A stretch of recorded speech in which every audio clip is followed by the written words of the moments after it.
नमस्ते दर्शक हो, आइए देखते हैं भारत का सौंदर्य और वैभव।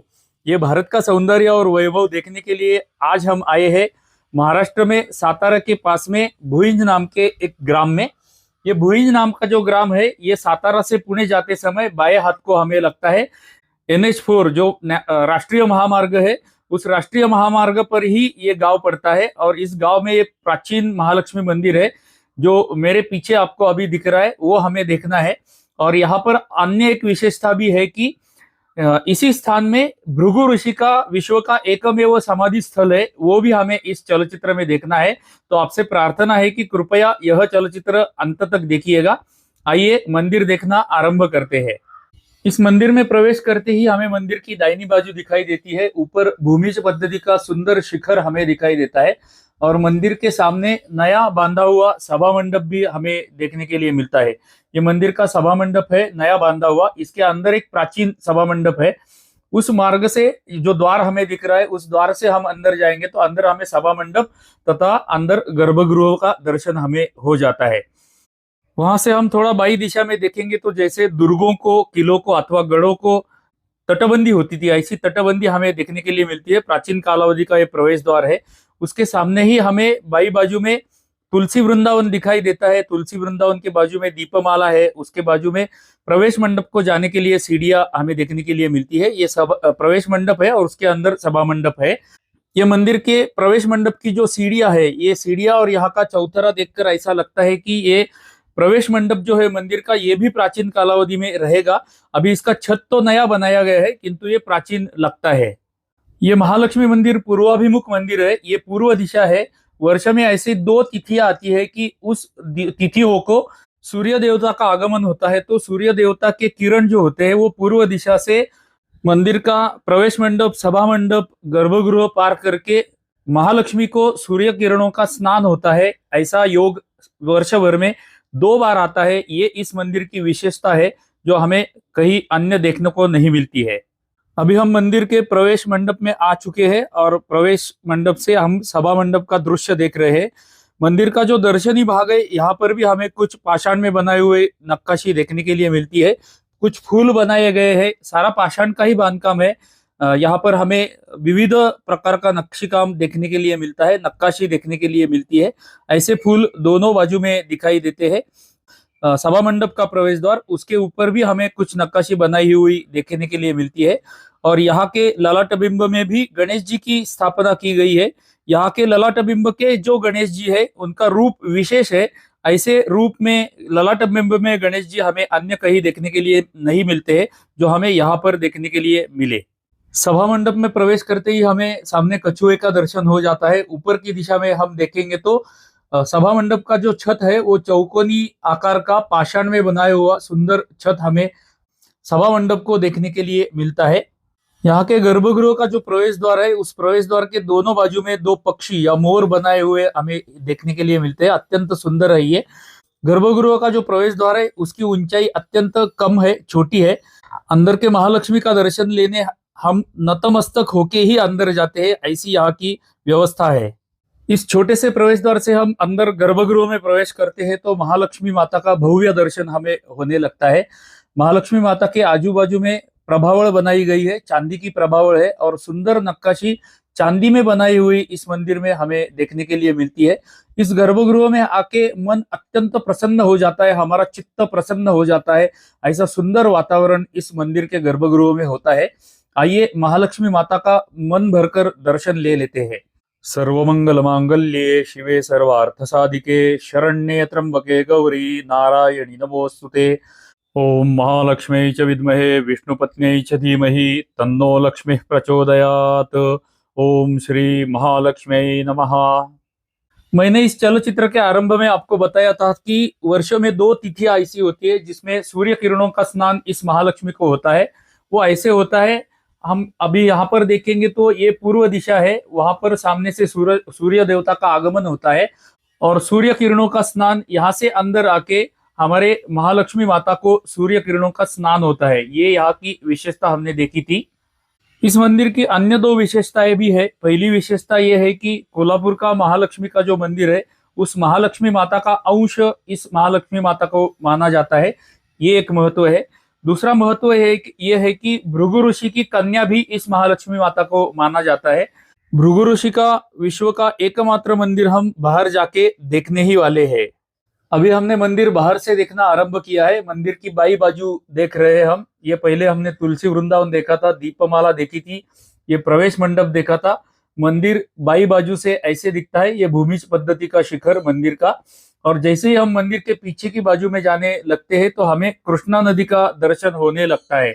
ये द्वार जो है नीचे जाता है कृष्णा नदी की दिशा में। ये मंदिर कृष्णा नदी के तट पर ही स्थित है। मैं अभी आपको मैपल्स का स्क्रीनशॉट दिखा रहा हूँ। गूगल मैप्स का स्वदेशी पर्याय मैपल्स का स्क्रीनशॉट अभी आप देख रहे हैं। नदी के तट पर ही ये मंदिर है और मंदिर के पीछे से भी हमें अत्यंत सुंदर दृश्य दिखाई देता है। वो हम पीछे जाके देखेंगे। अभी आप मंदिर का शिखर देख रहे हैं जो अत्यंत सुंदर भूमिज पद्धति का शिखर है। ऐसे शिखर महाराष्ट्र के बहुत सारे मंदिरों में होते हैं।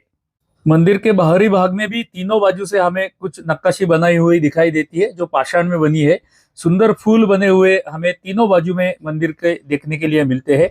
मुख्य मंदिर के पीछे हम जाते हैं तो इतना सुंदर दृश्य हमें दिखता है कि हम कुछ क्षण वहां पर रुक जाते हैं ये दृश्य देखने के लिए।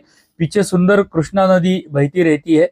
उसके पीछे हमें अनेक पहाड़ दिखाई देते हैं और अत्यंत सुंदर दृश्य यहाँ से दिखता है। मुख्य मंदिर के पीछे हमें गजांत लक्ष्मी का भी एक छोटा सा मंदिर दर्शन करने के लिए मिलता है। ये गजांत लक्ष्मी भी प्राचीन मूर्ति है। इसे अभी वज्रलेप किया गया है किंतु ये प्राचीन गजांत लक्ष्मी का दर्शन भी हमें मुख्य मंदिर के पीछे हो जाता है। अभी आप पटल पर कृष्णा नदी का सुंदर परिसर देख रहे हैं। अत्यंत निसर्गरम्य परिसर ये है। चारों दिशाओं में हमें हरियाली ही हरियाली दिखाई देती है। पहाड़ों से घिरा हुआ ये प्रदेश है। इस मंदिर की और एक विशेषता है, यह हमारा महालक्ष्मी मंदिर है जो पीछे से ऐसे दिखता है। इस मंदिर के सामने कृष्णा नदी के वो तट पर वहां से लगभग 3 किलोमीटर के अंतर पर एक तुळजा भवानी का मंदिर है। उस तुळजा भवानी मंदिर का शिखर तथा हमारे आज के महालक्ष्मी मंदिर का शिखर, ये दोनों की ऊंचाई समान है। ये भी इस मंदिर की या इस भूभाग की या इस क्षेत्र की विशेषता है।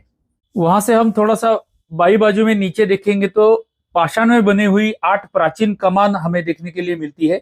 यहाँ के ग्रामस्थ ऐसा बोलते हैं कि भृगु ऋषि की कालावधि में यहाँ पर ऋषि मुनि तपस्या करने या साधना करने के लिए बैठते थे। ऐसा इस प्राचीन स्थान का महत्व भी है। मंदिर के पीछे हमें यह भैरव का सुंदर शिल्प बनाया हुआ देखने के लिए मिलता है। छोटे आकार का है किंतु सुंदर है। मंदिर का शिखर यदि हम दूर से देखेंगे तो हमें शुभ्र वर्ण में जो दिखाई दे रहे हैं ये अनेक देव देवताओं के शिल्प है और ऐसे देव देवताओं के शिल्प चारों बाजू से शिखर में बनाए गए हैं। अभी हम मंदिर के दाहिनी बाजू में फिर से आ गए हैं। यहाँ पर आप देख सकते हैं अंदर महालक्ष्मी को जो अभिषेक किया जाता है उसका तीर्थ बाहर आने के लिए यहाँ पर गोमुख की व्यवस्था की गई है या तीर्थ की व्यवस्था की गई है। अभी हमारा ये महालक्ष्मी माता का मंदिर पूर्ण रूप से देखकर हो गया है। इस मंदिर के बराबर सामने यदि हम देखेंगे तो पार्किंग के उस बाजू में वहां पर भृगु ऋषि का मंदिर है और वो भृगु ऋषि का मंदिर देखने के लिए अभी हमें जाना है। चलिए, अभी हमने इस दिशा में महालक्ष्मी माता का दर्शन लिया था। यहाँ पर मध्य में पार्किंग तथा उसके पीछे कृष्णा नदी है और दाहिनी बाजू में हमें भृगु ऋषि का मंदिर दिखाई देता है। ये भृगु ऋषि के मंदिर में अन्य 2 मंदिर भी है, वो भी हमें देखने हैं। जैसे ही हम पहले भृगु ऋषि मंदिर के पास में जाते हैं तो हमें सामने दुर्गा देवी का मंदिर दिखाई देता है। आइए दुर्गा देवी का पास में जाके दर्शन लेते हैं।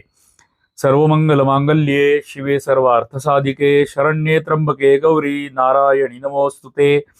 दुर्गा देवी का दर्शन लेके हम थोड़ा सा दाहिनी बाजू में देखेंगे तो भृगु ऋषि का मंदिर तथा ये गणेश जी का मंदिर हमें दिखाई देता है। ऊपर जाकर हम गणेश जी का दर्शन भी लेंगे तथा भृगु ऋषि जी का समाधि का दर्शन भी लेंगे। ऊपर आते ही हमें बाई बाजू में भृगु ऋषि मठ दिखाई देता है। फलक पर लिखा हुआ है नारायणपुर के नारायण महाराज के कृपा आशीर्वाद से यह मठ बनाया हुआ है, इसलिए उनका नाम यहाँ पर लिखा हुआ है। सदगुरु नारायण महाराज का एक छायाचित्र भी हमें यहाँ पर देखने के लिए मिलता है तथा उनके नाम का फलक और उनकी जानकारी इस स्थान पर हमें देखने के लिए या दर्शन करने के लिए मिलती है। यहाँ से हम आगे ऊपर भृगु ऋषि की दिशा में जाते हैं। उससे पहले गणेश जी का सामने जाके हम दर्शन लेंगे। ये गणेश जी का मंदिर अभी आप पटल पर देख रहे हैं। गणेश जी का दर्शन ले लेते हैं। वक्रतुंड महाकाय सूर्यकोटि समप्रभ निर्विघ्नं कुरु मे देव सर्वकार्येषु सर्वदा। ओम गं गणपतये नमः। ओम श्री गणेशाय नमः। अभी हम और थोड़ा ऊपर आए हैं। ये गणेश जी का मंदिर अभी हमने देखा था और सामने हमें भृगु ऋषि के समाधि का दर्शन हो जाता है। पास में जाके दर्शन ले लेते हैं। गुरुर्ब्रह्मा गुरुर्विष्णु गुरुर्देवो महेश्वरः गुरु साक्षात परब्रह्म तस्मै श्री गुरवे नमः। भृगु ऋषि महाराज की जय। अभी हमने विश्व के एकमेव होने वाले भृगु ऋषि के समाधि का दर्शन लिया। उसके बराबर सामने ही हमें एक सभा मंडप बनाया हुआ दिखाई देता है। इस भृगु ऋषि मंदिर के समाधि के बाजू में हम देखेंगे तो ये गोलाकार बनाया गया है, संपूर्ण गोलाकार है। भृगु ऋषि की समाधि जो है उसके नीचे ये गोलाकार एक ध्यान मंदिर बनाया गया है। इस भाग को ध्यान मंदिर कहते हैं।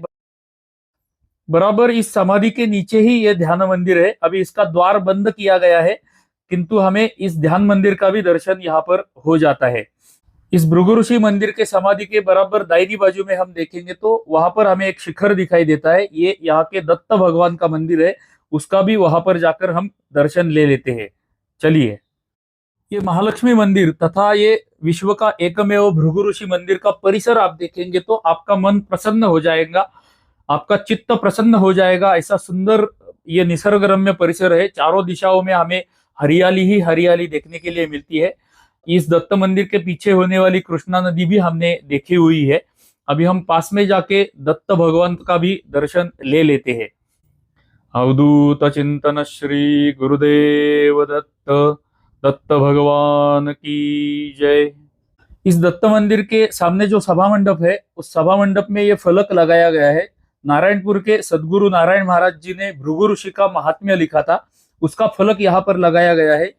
उस भृगु महात्म्य में भी उल्लेख किया गया है कि कृष्णा नदी के तट पर बसने वाले भुइंज नाम के ग्राम में भृगु ऋषि की समाधि है, ऐसा उल्लेख उस भृगु महात्म्य में किया गया है। तो इतना सुंदर और प्राचीन और पावन ये स्थान है जिसका आज हम दर्शन ले रहे हैं। अभी आपको पटल पर दिख रहा है ये महालक्ष्मी मंदिर हमने देख लिया था। महालक्ष्मी से मंदिर से आगे आके हमने ये गणेश जी का मंदिर का भी दर्शन ले लिया। ये भृगु ऋषि के समाधि का स्थल भी हमने देख लिया, उनका भी दर्शन हमने ले लिया। जैसा मैंने पहले बोला था, भृगु ऋषि के समाधि के नीचे ही ध्यान मंदिर है। अभी जहां पर पूजा खड़ी है उसके सामने ही ध्यान मंदिर में जाने का छोटा सा ये प्रवेश मार्ग है। तो कुल मिलाकर आपके समझ में आया रहेगा कि हमने अत्यंत पावन स्थान का दर्शन आज लिया है। तो दर्शकों, आइए चलचित्र की इतिश्री करते हैं। अभी आपने देखा रहेगा कि मेरे दाहिनी बाजू में होने वाला महालक्ष्मी मंदिर भी हमने देखा, मेरी बाई बाजू में होने वाला भृगु ऋषि का समाधि स्थल भी आज हमने दर्शन ले लिया। ये दोनों मंदिर प्राचीन है, अत्यंत सुंदर एवं पावन स्थान का आज हमें दर्शन मिला। हमारे चलचित्र अभी यूट्यूब के जैसे ही संपूर्ण स्वदेशी जो एटोप्ले नाम का ऐप है वहां पर भी उपलब्ध है। तो हमारी वाहिनी को एटोप्ले पर भी फॉलो कर दीजिएगा।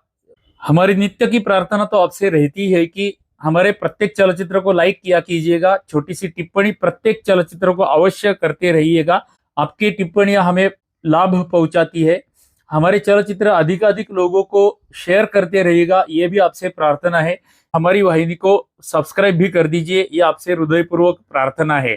चलिए, तो मिलते हैं अगले ऐसे ही किसी प्राचीन मंदिर के चलचित्र में। तब तक के लिए आप सभी को धन्यवाद, धन्यवाद, धन्यवाद।